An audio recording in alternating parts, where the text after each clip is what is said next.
አንድ ልጅ በቤተ መጻሕፍት ውስጥ በጸጥታ ተቀምጦ ሳለ አንዲት በጣም ቆንጆ ልጅ መጽሐፍ እያነበበች አየ። ለተወሰነ ጊዜ ካሰበ በኋላ ወደ እሷ ሄደና በትሕትና ይቅርታ ጠይቆ ከጎንሽ ብቀመጥ ችግር አለው? በድንገት ልጅቷ ጮኸች፣ ሌሊቱን በሙሉ ከአንተ ጋር ማሳለፍ አልፈልግም። ቤተ መጻሕፍቱ በሙሉ ጸጥ አለና ሁሉም ሰው ዞረና ልጁን አፍጥጠው ተመለከቱት። የልጁ ፊት ወደ ቀይ ተለወጠ። በጣም አፈረና ከጥቂት ደቂቃዎች በኋላ ወለሉ ተከፍቶ እንዲውጠው ተመኘ።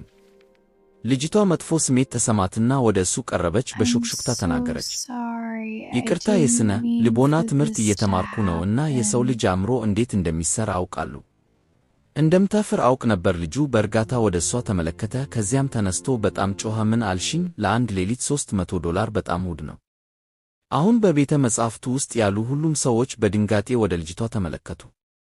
ፊቷ ወደ ቀይ ተለወጠ እና ምን ማለት እንዳለባት አታውቅም ነበር። ልጁ ተጠግቶ በሹክሹክታ ተናገረ፣ እኔ ሕግን አጠናለሁ እና አንድን ሰው እንዴት ጥፋተኛ ማድረግ እንዳለብኝ አውቃለሁ።